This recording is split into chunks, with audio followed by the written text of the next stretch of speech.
kita mulai ya. Oke, selamat siang teman-teman semua. Wah, aku lihat udah banyak nih yang pada join webinar ya.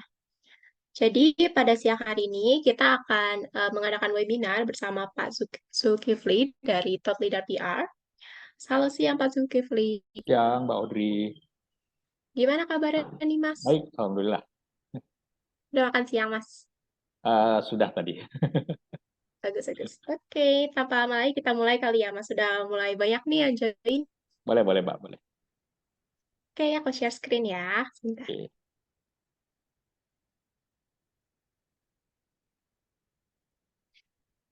Oke, tanpa lebih lama lagi, oke, Mas Zulkifli, the screen is yours.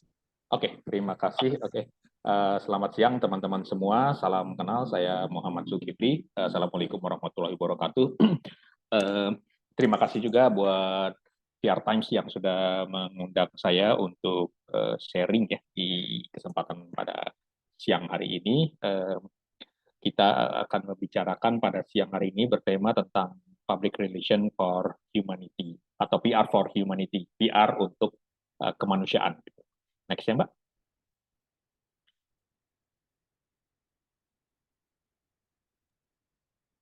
Nah, saya mau disclaimer dulu ya teman-teman semua. Jadi apa yang saya sampaikan ini nanti tidak ada penyampaian teori. Jadi mungkin ketika saya sampaikan mungkin teman-teman terutama dari kalangan akademis nanti mengatakan oh itu kok tidak ada di teori, tidak ada di apa namanya rujukan ilmiah dan sebagainya. Karena ini memang berbasiskan pengalaman saja gitu. Pengalaman saya kurang lebih hampir 20 tahun lah untuk di bidang PR. Jadi apa yang saya tuangkan di sini murni pengalaman. Kalau ada kesesuaian teori, alhamdulillah. Kalau tidak ada kesesuaian, mungkin nanti kita bisa diskusi lebih lanjut. Kemudian saya juga tidak akan menjelaskan secara detail apa itu public relation karena saya yakin teman-teman sudah paham public relation gitu ya. Kalau misalnya teman-teman yang baru atau yang belum mengerti dengan industri public relation, secara singkat public relation itu adalah bagian dari industri komunikasi yang bertujuan untuk mengelola reputasi ya, reputasi sebuah korporasi atau sebuah brand gitu. Next ya, Mbak. Oke, ini sekilas saja tentang saya. Nama saya Muhammad Zulkifli. Next ya, Mbak. Saya pendiri dan managing director untuk Thought Leader Public Relation. Kemudian saya juga bikin Impact Institute. Impact Institute ini adalah non laba non profit ya. Jadi memang murni untuk meneliti tentang dan menganalisis berita-berita di media baik isu nasional maupun isu global gitu ya. Sekaligus untuk menganalisis narasumber-narasumber dalam berbicara gitu. Jadi kita memang di sini hanya untuk menganalisis dan merekomendasikan. Kemudian saya juga PR volunteer untuk KNRP. KNRP ini lembaga kemanusiaan yang fokusnya untuk memberikan bantuan kemanusiaan ke Palestina. Kemudian saya juga PR volunteer untuk PPA Institute. PPA Institute ini lembaga self development berbasiskan keislaman gitu ya. Jadi memang lebih ke arah ya self development. Kemudian saya juga PR volunteer untuk pesantren Abata. Pesantren Abata ini letaknya di Temanggung, pesantren yang khusus untuk anak-anak tunarungu gitu ya, yang tidak bisa mendengar untuk membaca Al-Quran gitu. Nah, saya juga PR volunteer untuk Masjid Mahabatur Rasul. Masjid Mahabatur Rasul ini masjid yang ada di rumah saya, di komplek perumahan saya. Mereka punya namanya tuh program ATM beras, jadi fakir miskin itu bisa udah dikasih ATM terus ngambil beras setiap bulannya. Nah, itu kan tidak ada yang angkat. Nah, saya menawarkan diri menjadi volunteer untuk PR-nya supaya kegiatan itu diangkat di media. Kalau karir saya sendiri, saya mengawalinya sebagai PR officer di Summarecon Agung, kemudian di Suwarna Business Park, kemudian saya pernah jadi PR konsultan di Fortune PR, account director di Essentia, kemudian di konsultan di Precious Communication, Growmenco Partners, dan saat ini saya di Priority Consultant juga. Jadi 3 perusahaan terakhir ini berbasis di Singapura. Gitu. Next-nya, Mbak. Nah, ini sekilas tentang klien-klien yang pernah saya terlibat di dalamnya dalam menangani kampanye mereka. Jadi baik sebagai individu maupun saya bagian dari PR konsultan gitu ya. Jadi saya turut menangani hal-hal ini. Jadi ini lebih mengarah ke perusahaan-perusahaan teknologi sih rata-rata. Next ya, Mbak. Nah, ini juga sama. Ini saya pernah menangani UNICEF juga. Kemudian UI juga pernah, Fakultas Kedokterannya. Kemudian Save the Children, salah satu lembaga global juga saya pernah handle juga. Next, Mbak. Nah, oke, sekarang kita masuk ke background apa namanya background latar belakang topik ini ya teman-teman. Next. Nah, kenapa sih kita harus mempedulikan masalah kemanusiaan gitu ya? Jadi yang pertama adalah karena alasan ya tanggung jawab kemanusiaan kita aja gitu kan. Kita kan adalah bagian dari masyarakat global. Di seberang sana, di dunia sana mungkin terjadi kelaparan, terjadi perang, terjadi apa. Nah, kita bertanggung jawab juga sebagai bagian dari masyarakat global untuk memperhatikan masalah tersebut. Kemudian kenapa alasan yang lain adalah kita juga ingin melindungi hak asasi manusia. Kita ada di sini, kita harus peduli terhadap masalah kemanusiaan karena untuk melindungi hak asasi manusia, hak untuk hidup layak, hak untuk apa namanya tidak dibunuh, hak untuk mendapatkan makanan yang layak. Ketika misalnya ada bencana kelaparan, bencana perang, tentunya itu kita butuh memperhatikan dunia butuh perhatian kita untuk melihat persoalan-persoalan pelanggaran kemanusiaan seperti itu. Termasuk juga global security. Dengan kita memperhatikan masalah kemanusiaan, maka kita secara tidak langsung adalah melindungi potensi-potensi konflik di masa depan. Jadi ketika kita memperhatikan sesuatu ada yang tidak seimbang, ada yang tidak tepat, ada yang tidak layak, maka kita bisa memprediksi bahwa akan terjadi konflik di masa depan. Contohnya kalau di Indonesia mungkin kayak kasus Rempang gitu ya. Itu kan juga juga apa namanya potensi krisis di masa depan. Padahal itu sudah terdeteksi beberapa bulan atau beberapa tahun sebelum. Kemudian juga ada ekonomi impact, masalah ekonomi. Ketika terjadi krisis kemanusiaan, tentunya berdampak kepada sumber daya, kehancuran infrastruktur dan segala macamnya. Kayak misalnya contoh perang Ukraina Rusia itu kan mempengaruhi sebagian industri. Kalau misalnya teman-teman ada yang memang mungkin teman-teman yang kerja tidak tidak terkait langsung dengan perang di sana. Kalau saya seperti saya ini saya ada klien saya yang ada di Eropa misalnya itu kan terkait juga bisa mempengaruhi bisnis kami yang ada di sini. Kemudian juga tentang sustainable development. Jadi kalau ketika kita memperhatikan masalah kemanusiaan, maka kita sebenarnya sedang memperhatikan keberlanjutan pembangunan. Kalau ada kejadian perang, kejadian kelaparan, kejadian konflik antar negara, itu tentu mengganggu sustainable development. Oke, next ya Mbak. Nah, kenapa masalah kemanusiaan itu membutuhkan usaha dari public relation gitu kan? Apa hubungannya gitu dengan public relation? Jadi gini teman-teman, masalah kemanusiaan itu ada yang tidak peduli, ada yang mengacuhkan gitu kan. Maka dibutuhkan PR untuk apa? Untuk meningkatkan awareness mereka terhadap problem yang apa yang terjadi saat ini. Jadi dengan adanya PR, mereka tuh jadi aware, oh ternyata ada masalah ini ya, oh ternyata ada masalah itu ya. Kemudian dengan adanya PR itu kita memobilisasi sumber daya. Sumber daya itu bisa berupa uang, bisa juga berupa barang. Misalnya kayak terjadi krisis di kelaparan atau krisis perang atau musim dingin di pengungsian dan sebagainya, segalanya kita melakukan aktivitas PR untuk menggalang bantuan di negara kita sehingga negara kita bisa mengirim misalnya selimut, misalnya makanan dan seterusnya. Jadi PR itu butuh untuk mobilisasi sumber daya. Kemudian juga butuh untuk membangun kemitraan. Jadi PR itu memfasilitasi kemitraan antara lembaga kemanusiaan dengan juga pemerintah dan juga dengan stakeholder yang lain. Termasuk juga mengadvokasi kebijakan-kebijakan yang terjadi kebijakan perubahan kebijakan gitu kan, baik nasional, lokal atau internasional.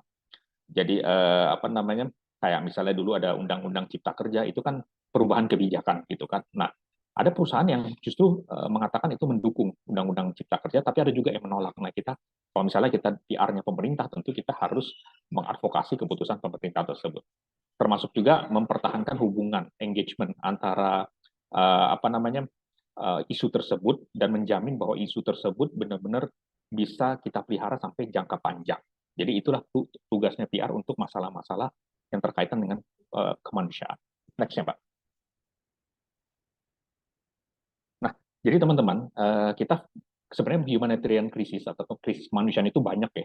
Tapi kita di sini fokus saja pada yang sudah ditetapkan oleh PBB dan pemerintah kita mendukung untuk itu gitu ya. Jadi saking banyaknya saya cukup apa namanya menyempitkan saja gitu. Jadi kita hanya fokus kepada enam masalah ini. Yang ini sumbernya benar-benar dari pemerintahan kita, Kementerian Luar Negeri sama KSP, Kantor Sekretariat Presiden.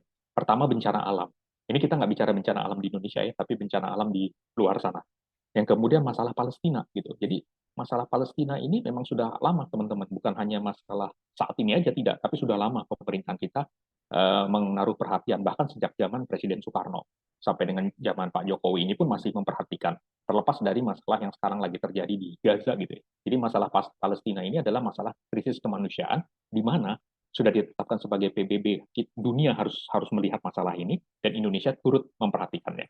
Kemudian masalah pengungsi global gitu kan. Misalnya kayak pengungsi Rohingya, pengungsi apa namanya Suriah, pengungsi negara-negara konflik lah. Kalau dulu mungkin pengungsi Irak ya, pengungsi apa Afghanistan dan seterusnya. Kemudian women's right, hak perempuan untuk mendapatkan akses terhadap pekerjaan dan juga pendidikan. Ternyata ini masalah krisis kemanusiaan, teman-teman, oleh PBB. Jadi mungkin di kita sekilas melihatnya ini bukan masalah krisis kemanusiaan, tapi masalah hak asasi gitu kan. Tapi tidak, oleh PBB ini dianggap sebagai krisis kemanusiaan. Perempuan yang tidak mendapatkan akses pendidikan dan akses pekerjaan yang layak dan setara dengan apa namanya setara dengan pria itu dianggap krisis kemanusiaan gitu. Yang berikutnya adalah climate ya tentunya ya apa iklim perubahan cuaca. Kemudian ocean protection itu perlindungan terhadap laut, terhadap sumber daya laut, terhadap air seperti itu. Nah, kita fokusnya ke sini apa humanitarian crisis. Jadi bagaimana PR menjadi solusi terhadap humanitarian crisis. Next ya, Mbak. Nah, jadi bagaimana sih ketika seseorang atau sebuah negara mengalami krisis, mengalami apa namanya masalah kemanusiaan, apa yang harus sebuah perusahaan atau brand lakukan? Biasanya mereka melakukan yang namanya corporate apa CSR ya, corporate social responsibility. Nah, ini saya coba merangkum apa aja sih kegiatan CSR. Misalnya kayak Bank Jatim mengadakan mobil jenazah gitu kan. Kemudian apa namanya SIG salurkan 36 kambing waktu kepada para petani. Kemudian bikin apa CSR untuk menurunkan angka stunting gitu ya untuk ibu hamil, kemudian pemberdayaan perempuan dan seterusnya. Next ya, Mbak. Nah, ini contoh CSR activities. Kekeringan terdampak El Nino, BRI peduli salurkan air bersih. Kemudian aksi nyata Selera Prima Food menyalurkan bantuan untuk korban gempa. Dana CSR perusahaan di Jambi 2 miliar bantu tangani stunting gitu ya. Next. Jadi CSR itu adalah bagian dari public relation activity, bagian dari kampanye PR, bagian dari fungsi PR, bagian dari marketing PR, dan fokus kepada local issue. Next. Nah, pertanyaannya adalah, apakah CSR itu adalah PR for humanity? Atau PR for humanity itu kita bisa katakan sebagai sebuah CSR? Nah, inilah pertanyaannya. Next, Mbak. Jadi PR for humanity itu, dia adalah bagian dari kampanye global. Dia adalah bagian dari kontribusi Indonesia terhadap permasalahan global. Dia adalah bagian dari cita-cita bangsa terhadap isu-isu global. Dia adalah bagian dari apa Sustainable Development Goal. Dan PR for Humanity itu fokusnya kepada global issue. Next. Nah, ini perbedaannya teman-teman ya. Yang sebelah kiri CSR, yang sebelah kanan PR for Humanity. Goal untuk core CSR itu brand marketing. Tapi kalau PR for Humanity itu value marketing dari sebuah korporasi kita. Apa yang ingin ditingkatkan dari sebuah CSR? Brand awareness. Sedangkan kalau PR Humanity, problem awareness. Supaya orang-orang sadar terhadap masalahnya. Siapa sih audiens CSR? Stakeholders. Misalnya karyawan, masyarakat tempat perusahaan itu beroperasi, kemudian pemerintah, komunitas, dan seterusnya. Tapi kalau PR for Humanity itu publik, semua tanpa melihat segmen-segmennya. Kemudian kalau key message dari CSR itu menjelaskan tentang produk yang kita sediakan. Tapi kalau PR for Humanity menjelaskan solusi yang kita berikan. Medianya kalau CSR itu biasanya tradisional media sama sosial media gitu ya, online media termasuklah. Kalau PR for Humanity, selain tradisional media, online media sama sosial media, kita juga fokusnya juga mengadakan FGD, seminar, forum discussion dan seterusnya. Itulah sebabnya kenapa banyak. Ada juga beberapa perusahaan yang sering menyelenggarakan tema-tema yang nggak sebenarnya nggak terlalu nyambung dengan core kompetensinya, terutama ini perusahaan global. Klien-klien saya itu sering bikin tema-tema yang sebenarnya kalau dilihat apa sih hubungannya sama produknya dia. Ternyata itu adalah bagian dari PR for Humanity. Efek dari CSR apa? Engagement. Kalau PR for Humanity, partisipasi. Bedanya apa? Bedanya kalau engagement, misalnya saya brand. Saya melemparkan sesuatu, kemudian audiens menangkap, mengomentari, atau apa namanya, ya bercakap lah, ada engagement di situ. Tapi partisipasi, saya tidak perlu melakukan apa-apa, saya sebagai brand, tapi masyarakat itu mendukung apa yang saya lakukan. Tanpa saya harus melakukan, tanpa saya harus mengajak audiens untuk berpartisipasi. Nah, itu partisipasi bedanya dengan engagement. Next. Jadi kesimpulannya, PR community adalah corporate activism atau aktivis, corporate aktivis. Ada ungkapan yang, atau brand activism. Ada yang mengatakan bahwa uh, brand is new activist. Brand itu adalah aktivis yang baru gitu kan. Biasanya kita mendengar aktivis itu adalah LSM. Ini sebuah brand, itu bisa menjadi kayak LSM. Dia mengadvokasi isu-isu yang menjadi perhatian masyarakat global. Bentar, ini. Nah, um, jadi kalau kalau CSR itu support a cause, jadi apa mendukung sebuah tujuan, sementara kalau PR for humanity itu menciptakan perubahan. Jadi nggak sekedar mendukung sebuah tujuan, tapi menciptakan perubahan. Next ya, Mbak. Nah, bagaimana sih kalau misalnya teman-teman yang bekerja di PR dan ingin melakukan apa yang namanya campaign PR for humanity? Pertama, kita harus tahu dulu corporate value kita apa, kemudian national agendanya apa, kemudian global isunya seperti apa, gitu kan. Next. Nah, ini contoh aja, sampel PLN ya. Ini saya ngambil contoh sampel PLN. Kalau ada teman-teman dari PLN di sini, boleh nanti kita diskusi juga. Nah, misalnya PLN itu kan BUMN, jadi corporate value-nya kan akhlak. Tapi saya mengambil yang hanya aja harmoni. Harmoni itu apa? Harmoni itu adalah keseimbangan antara pekerja, salah satunya, antara pekerja perempuan dengan pekerja pria gitu ya. Nah, mereka PLN ini mengadakan yang namanya program Women Empowerment Program. Sampai di sini teman-teman, antara corporate value dan corporate program itu sudah yang disebut dengan CSR. Nah, kita meningkatkan lagi, lebih tinggi lagi kelasnya, menjadi PR for Humanity ketika program ini dihubungkan dengan agenda nasional. Misalnya agenda pemerintah kita adalah bermitra dengan pemerintah Australia untuk mempercepat akses dari women employment.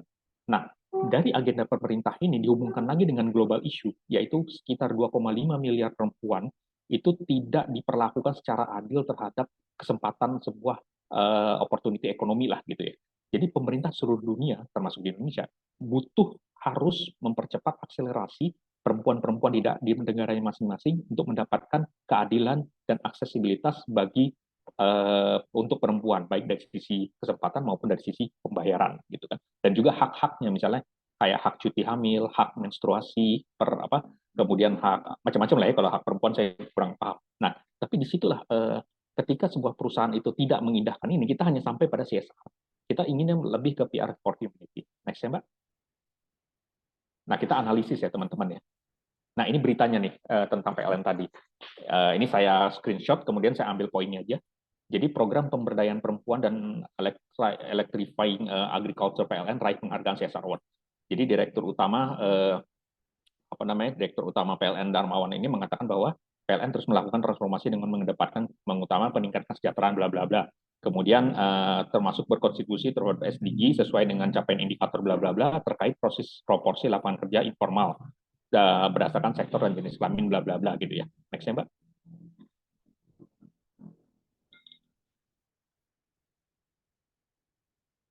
Oke. Nah, Dharma menjelaskan proses program pemberdayaan ini, mereka PLN sendiri sudah melakukannya ternyata. Jadi PLN ini menerapkan praktek kesetaraan gender dalam lingkungan kerja dan diterapkan dalam statement on corporate. Sementara dalam kegiatan TJSL-nya mengimplementasikan bahwa seluruh program agar dapat menjangkau perempuan sehingga dapat memberikan kemandirian ekonomi keluarga. Kemudian dia menambahkan khusus program ini berjalan sudah dihitung manfaatnya itu kurang lebih 35% lah gitu perempuan ya. Next. Kita analisis. Kalau menurut saya ya Pak, di konten tadi, siapapun itu PR-nya, dia sudah berhasil mengedukasi dan mengincrease problem awareness tentang betapa perempuan itu tidak mendapatkan akses pendidikan, pekerjaan lah gitu ya. Atau konten yang tadi sudah menggambarkan itu. Tapi konten tadi tidak mengencourage organisasi bisnis yang lain untuk mendukung apa yang telah dia lakukan. Misalnya, ayo dong perusahaan lain lakukan hal yang sama seperti yang kami lakukan. Karena permasalahan di Indonesia ada seperti itu ya teman-teman, bahwa perempuan itu porsi pekerjaannya itu tidak terlalu diindahkan gitu, tetap yang di porsinya laki-laki gitu kan. Nah, seharusnya tadi konten yang tadi itu juga memasukkan unsur ini, mengajak perusahaan lain, apalagi dia BUMN kan, mengajak perusahaan BUMN lain untuk meniru dia lah gitu. Nah, tapi di situ juga dia relevan dengan global problem krisis kemanusiaannya itu terkait dengan women empowerment. Tapi di situ tidak dikatakan bahwa kegiatan PLN, program PLN itu mendukung governance inisiatifnya Indonesia. Padahal kan pemerintahan Indonesia melalui PMK kan juga sudah punya target untuk pemberdayaan perempuan, tapi di situ tidak disebutkan. Harusnya itu disebutkan agar berita ini bukan berita CSR saja, tapi menjadi berita yang sebagai untuk kemanusiaan gitu. Next. Nah ini case study ya, Palestina nih. Kita ada 6 tadi ya, salah satunya women empowerment, kemudian ada masalah Palestina. Kita apa namanya bedah sedikit. Jadi si siapa namanya SK Kosmetik ini menyumbang 600 juta untuk korban konflik Gaza. Next.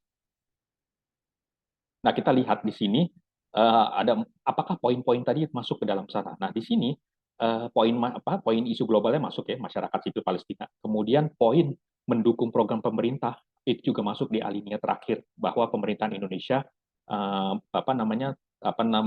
membantu Palestina lah intinya gitu.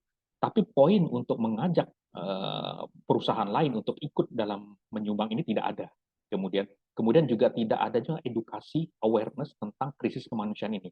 Jadi kalau misalnya saya baca berita ini yang merupakan press release, saya tidak bisa mengatakan bahwa ini adalah PR for humanity, tapi saya mengatakan bahwa ini adalah CSR saja gitu, sekedar CSR. Jadi kelasnya itu masih kelas CSR, padahal dia bisa meningkatkan kelasnya lagi menjadi lebih mendunia gitu. Next ya Mbak. Nah, kemudian ini Sukovindo layani jasa perhitungan karbon untuk perusahaan. Nah, ini ada isu climate gitu kan. Isu climate yaitu menurunkan emisi karbon. Di sini ada unsur mendukung pemerintah, di situ ada tuh ya tulisannya. Kemudian juga menyadarkan di sini tidak ada tentang kesadaran mengajak orang lain. Jadi ada beberapa poin yang di sini tidak mengajak organisasi lain untuk mendukung perhitungan karbon gitu kan. Jadi sekali lagi jarang sekali ada press release tentang suatu brand atau tentang suatu kooperasi yang yang sampai kepada tahap PR for humanity. Biasanya hanya pada tahap CSR saja. Next. Nah, ini dari SheHex ya. SheHex ini dari Indosat gitu kan. Ini tentang humanitarian crisisnya tentang women's right. Saatnya perempuan Indonesia bersaing di bidang teknologi. Nah, ini ada government inisiatifnya ada bahwa dia mendukung Kementerian Pariwisata kan, berarti mendukung pemerintah. Tapi kemudian mengurangi kesenjangan digital bagi perempuan Indonesia di bidang ekonomi. Jadi ada awareness problemnya gitu kan. Tapi di sini tidak ada mengajak organisasi lain dan tidak menghubungkannya juga dengan global isunya gitu. Sekali lagi ini lagi-lagi hanya kegiatan marketing PR atau CSR PR. Next. Case tadi, nah ini PT Timah, ini ada ocean protection ya. Jadi PT Timah tenggelamkan 1.900 rumah ikan. Tujuannya untuk melaksanakan reklamasi sehingga ada penanggung jawab sosial PT Timah terhadap masyarakat di sekitar. Di sini pun sebenarnya kalau saya lihat dia tidak mencoba memasuki isu ocean protection, dia hanya isu CSR. Inilah yang mengapa banyak sekali yang kenapa media-media luar itu jarang ada yang memuat press release dari Indonesia untuk kegiatan-kegiatan seperti ini karena tidak ada yang nyambung dengan isu internasional. Next. Nah, sebenarnya ngapain sih kita bikin PR for Humanity? Apa sih untungnya? Pertama, teman-teman, kita bisa mengincrease brand prestige kita. Prestige brand kita itu lebih tinggi dibanding hanya sekedar hanya melakukan CSR. Yang kedua, ada kesempatan kita untuk diliput oleh publikasi atau media-media dari luar, global atau regional lah, regional Asia atau global gitu kan. Yang ketiga, kalau kita melakukan PR for humanity, kita stand out over kompetitor kita. Kompetitor kita paling CSR gitu kan, tapi kita bisa melakukan lebih dari sekedar CSR. Kemudian kita bisa membuka potensi pasar baru di dunia global bagi produk kita atau brand kita. Next, Mas. Jadi bagaimana sih kalau misalnya mau melakukan PR for humanity dari sisi press release saja yang nanti kita bisa titipkan ke Free Times ya. Kalau misalnya teman-teman di sini kerja di press release kemudian nanti teman-teman mau sebarkan ke ke media-media regional gitu kan, titipkan ke Free Times. Tapi sebelum titipkan ke Free Times, teman-teman kan perlu meningkatkan juga value dari press release tersebut gitu kan. Pertama, bagaimana mulainya? Pertama, tentukan dulu value perusahaan kita apa, brand kita apa. Kemudian problem apa sih yang kita mau selesaikan melalui produk atau servis kita? Kemudian apakah ada perencana pemerintah atau agenda pemerintah yang bertujuan untuk menyelesaikan permasalahan yang sedang juga kita sama-sama selesaikan gitu. Dan yang keempat, apakah uh, planning pemerintah tersebut adalah bagian dari humanitarian crisis di mana kita butuh untuk menyelesaikannya secara global. Apakah ada di bagian 6 yang tadi itu atau tidak? Nah, kalau misalnya teman-teman sudah menentukan seperti itu, maka insya Allah press release teman-teman itu menjadi lebih bernilai, prestise brandnya itu naik, kemudian value-nya naik, dan media yang muat itu naik gitu kan. Kemarin saya nitip ke Free Times itu ya, press release tentang ASEAN gitu kan. Saya bilang sama Mas Ferry, ini kira-kira kalau 5 masuk nggak? Kata Mas Ferry, wah jangan kali 5 Pak, 10 masuk katanya. Wah keren juga nih, bilang ternyata lebih gitu, ternyata lebih apa namanya. Nah, padahal saya apa namanya press release tersebut teman-teman itu saya nggak berubah, itu datang dari klien saya, dari saya tinggal merubah apa tinggal ngedistribusin doang. Kalau misalnya saya diizinkan untuk apa namanya ngedit lagi gitu ya, nambah gitu ya, mungkin bisa lebih, Mas Ferry dan tim ini bisa lebih banyak lagi kali ngasih ngasih ininya ke saya, ngasih publikasinya gitu kan. Cuman karena kemarin nggak dirubah, itu saja sudah masuk lebih dari 10 saya dapat. Makanya Free Times ini mantap loh teman-teman, saya rekomend ya. Saya bukan sponsor ya, bukan brand ambassador, tapi saya rekomend banget lah Free Times, saya mau pakai lagi. Oke, lanjut lagi teman-teman ya. Nah, nextnya, ini success story yang pernah saya lakukan untuk klien saya teman-teman. Kalau teman-teman perhatikan, ini judulnya Battling the Carbon Crisis: The Need to Enhance Operational Efficiency. Ini sebenarnya dia jualan ini teman-teman. Soham Chomsky ini dia jualan aplikasi apa namanya aplikasi untuk apa logistik, aplikasi untuk logistik. Tapi di artikel ini sama sekali tidak bercerita tentang aplikasi dia. Dia bercerita bagaimana aplikasi dia itu, apa solusi perusahaan dia itu bisa menyelesaikan masalah karbon. Tapi dia tidak nyebutin produk dia, enggak. Nah, ini yang namanya humanitarian apa PR for humanity. Halus banget gitu kan.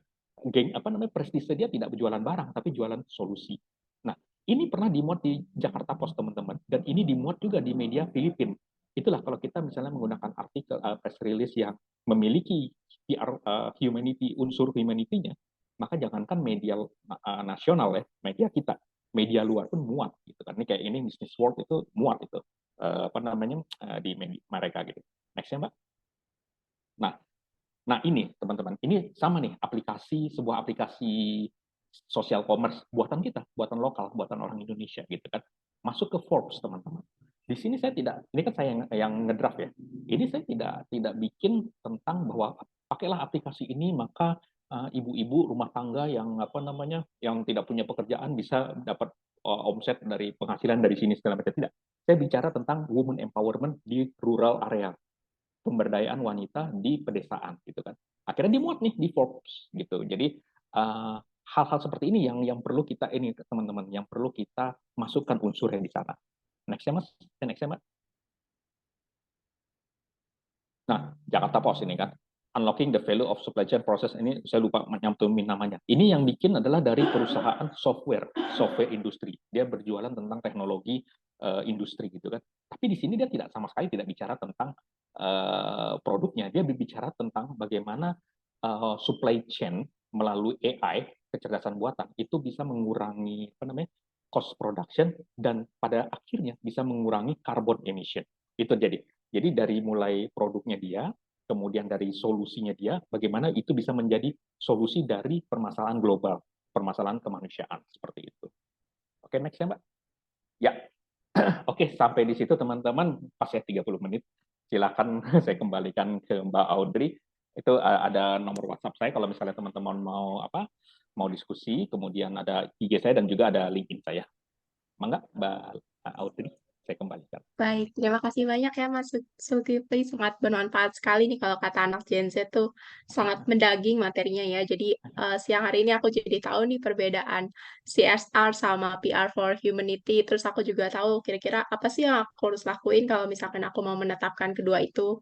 Terus juga kira-kira boleh nih orang-orang yang mau, teman-teman semua yang mau pakai free times untuk distribusin press release-nya, boleh banget. Terus juga di sini aku ngeliat nih udah ada beberapa pertanyaan dari teman-teman semua. Aku bacain kali ya di kolom komentar. Ya Pak. Bagi teman-teman yang mau nanya secara unmute, boleh langsung raise hand atau buka open mic aja.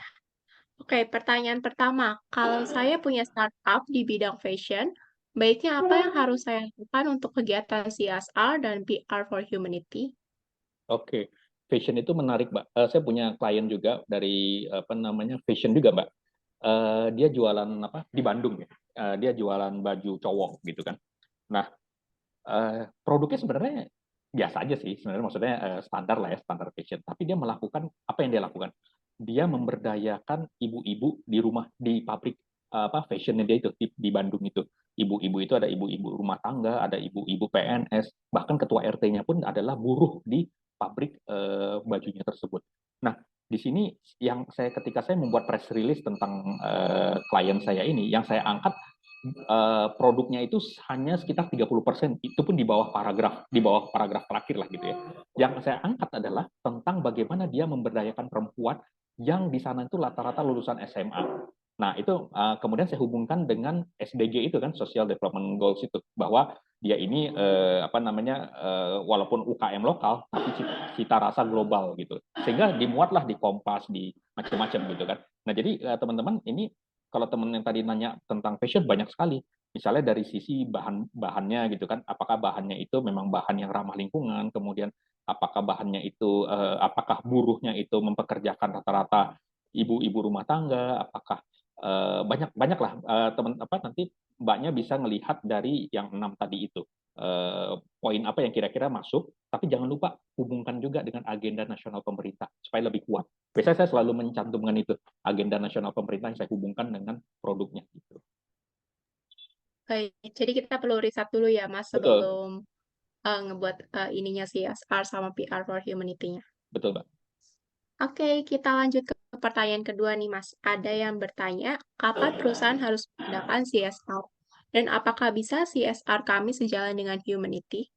Oh, sorry, pertanyaannya apa tadi, Mbak? Apa kenapa perusahaan? Kapan perusahaan Oh, harus kapan? mengadakan CSR? Dan Oke. apakah CSR itu bisa sejalan dengan humanity? Betul. Jadi CSR itu sebenarnya adalah bagian dari PR for Humanity, asalkan teman-teman itu menyambung lagi. Kalau tadi CSR itu kan cuma corporate value sampai dengan program. Nah, teman-teman apa namanya perpanjang lagi sampai dengan program tersebut mendukung agenda pemerintah dan agenda pemerintah yang mendukung masalah humanity secara global. Itu bisa. Kapan dilakukan? Ketika teman-teman merasa bahwa ada isu yang sedang dihadapi gitu ya. Kemarin Sido muncul kemarin atau bulan maaf bukan kemarin bulan Oktober Sido muncul itu melakukan yang namanya operasi bibir sumbing gitu ya untuk anak-anak di daerah Semarang gitu kan itu sampai diliput banyak banget media yang meliput kegiatan dia. Kenapa bisa seperti itu? Karena permasalahan bibir sumbing itu adalah permasalahan yang cukup tinggi di kalangan anak-anak di daerah Semarang sama Jawa Tengah. Jadi dia ngambil solusinya seperti itu. Jadi apapun apapun brand teman-teman sebenarnya tidak selalu harus eh, apa nyambung dengan produk gitu ya ketika melakukan CSR nggak harus begitu tapi kalau nyambung lebih bagus kalaupun tidak nyambung teman-teman bisa menyambungkan nilai CSR itu menyambungkan dengan global issue tadi jadi semuanya itu bisa diangkat kalau misalnya teman-teman membuat press release hanya sekedar berjualan produk saya yakin dari 100 media yang dikirim nggak nyampe 5% yang akan muat gitu kan jadi terlalu berjualan gitu kan kalau dikasih value seperti ini, maka 30 sampai 50% pasti muat, bahkan sampai 80%. Kalau 100% saya sih nggak jamin ya, pengalaman saya nggak ada 100%. Tapi 50% atau apa 80% pasti muat. Dari 100 media yang kita kirim, 50 media pasti muat. Kalau ada value seperti ini. Tapi kalau nggak ada, hanya sekedar jualan produk, paling hanya 5 media yang muat gitu teman-teman. Ada lagi, Mbak? Oke, jadi penting ya, Mas, untuk memikirkan sebuah value ketika kita mau publish sebuah press release. Betul, betul, Mbak. Betul, Mbak. Nah, kebetulan di free time juga kalau kalian mau distribute press release di sini bisa banget dibantu untuk penulisannya. Oh, bisa Jadi dibantu jangan penulisannya. khawatir. Mm -hmm. Mm-mm.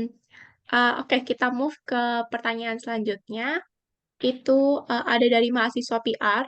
Mm -hmm. Dia bertanya, menanggapi isu yang sedang hangat dibicarakan tentang krisis yang sedang terjadi oleh berbagai produk yang ada di Indonesia, salah satunya yang saya highlight adalah pemboikotan McD. Oke. Di awal krisisnya itu terjadi karena terdapat isu McD yang pro-Israel. Mm -hmm. Jadi McD ini melakukan donasi kepada tentara Israel, dan hak itu yang membuat boykot yang terjadi di lapisan masyarakat Indonesia. Nah, baru-baru ini masyarakat Indonesia dan McD itu mengeluarkan press release di Instagramnya yaitu McD Indonesia berdonasi 1,5 miliar untuk membantu kemanusiaan di Palestina. Jadi dia ini bertanya, apakah itu termasuk PR for Humanity dan apakah langkah donasi McD Indonesia sudah tepat? Dan di mana yang saya pahami krisis itu two side in the same coin, antara bahaya dan peluang akan berjalan berdampingan. Terima kasih. Oke, kalau yang saya perhatikan bahwa yang dilakukan McD Indonesia ya, McD Indonesia itu bukan PR humanity tapi respon terhadap isu. Jadi dia melakukan hal tersebut gitu. Saran saya sebenarnya, sepengetahuan saya kayak McD Indonesia, saya nggak tahu ya kalau kayak Starbucks kemudian brand-brand yang lain. Tapi setahu saya McD Indonesia itu beli putus dengan McD pusat. Jadi ini sepengetahuan saya. Jadi dia memang tidak tidak berkontribusi secara langsung ya terhadap. Jadi kayak saya misalnya punya uang banyak, saya beri lisensi nih dari McD dunia gitu kan. Kemudian saya dibangunkan dikasih resepnya, dikasih segala macam. Udah saya beri sekian M gitu kan. Nah, adapun keuntungan segala macamnya itu sistem kontrak. Jadi misalnya kayak brand ini kamu boleh pakai selama 10 tahun gitu kan dengan biaya brand, kami support sistemnya dari kami, resep segala macam, keuntungan buat kamu semua gitu kan. Sepengetahuan saya seperti itu. Tapi saya kurang jelas ya. Bagi saya kalau misalnya saya jadi Mac di Indonesia, mendingan saya nggak usah itu bagus juga melakukan sumbangan ke Palestina tadi itu bagus untuk sedikit ketika kita digebuk ya paling nggak kita ada melawan sedikit lah, memukul pelan gitu kan supaya nanti orang melihat oh ini walaupun pengaruhnya saya nggak tahu ya apakah signifikan atau tidak. Tapi lebih signifikan lagi adalah dia ngundang media, bikin aja media gathering kecil-kecilan untuk menjelaskan bisnis sistem model bisnisnya McD Indonesia. Kemudian setelah itu dia kan klarifikasi bahwa kami tidak ada terkaitnya dengan McD dunia gitu, McD global, kami hanya membeli lisensi gitu kan. Setelah itu baru pelan-pelan dia dia melakukan dia bisa menyumbang Palestina, kemudian kalau nggak salah dia juga pakai aksesoris Palestina kan, bendera-bendera Palestina di showroomnya gitu. Nah, kemudian yang kedua adalah aksi pemboikotan ini sebenarnya aksi emosional gitu ya.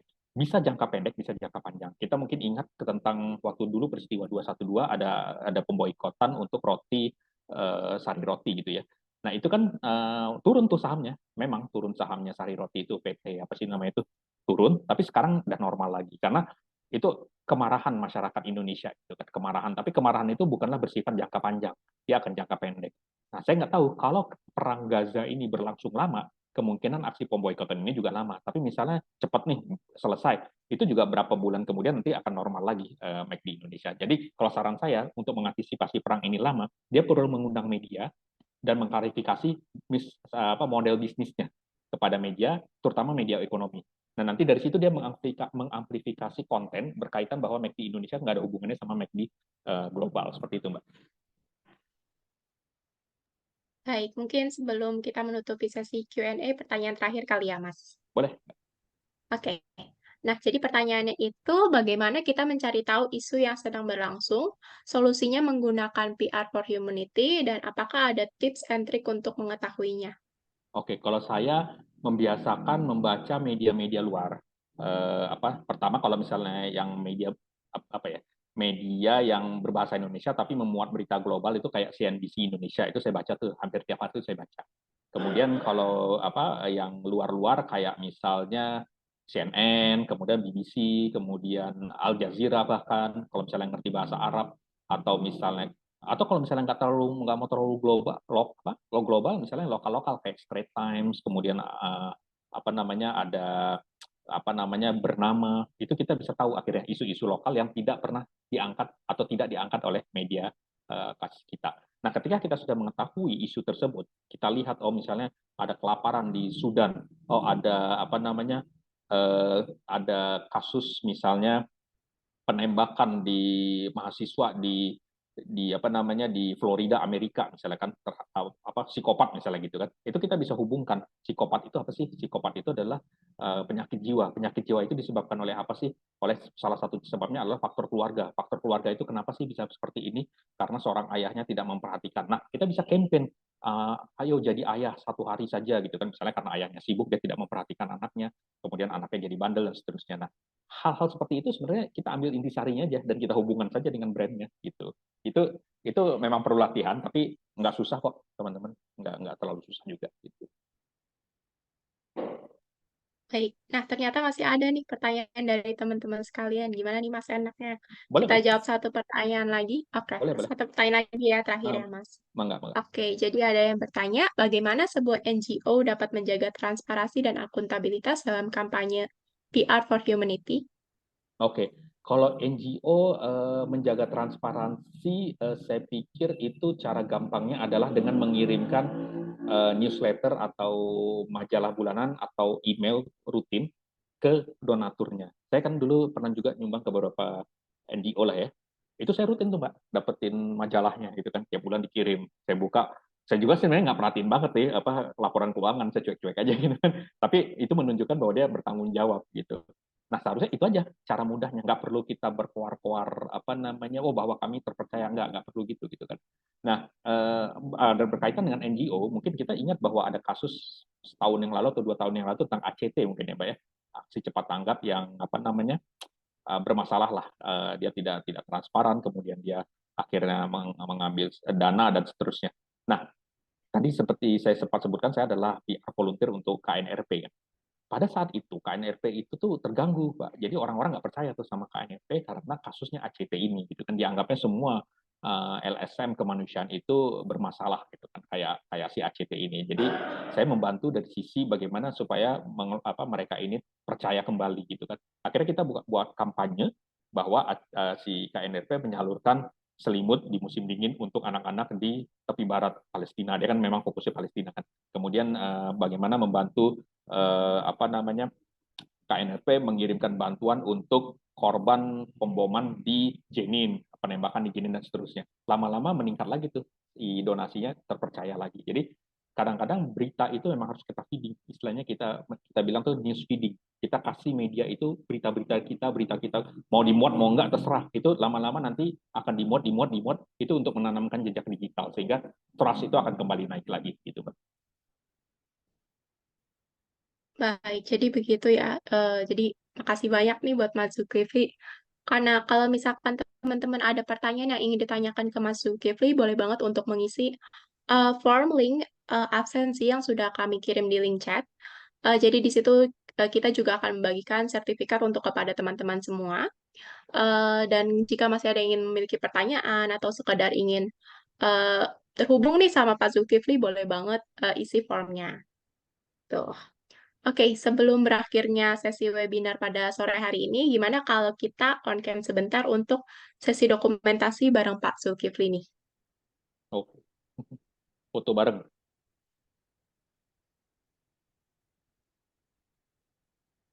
Adakah yang ingin on cam yang lain teman-teman?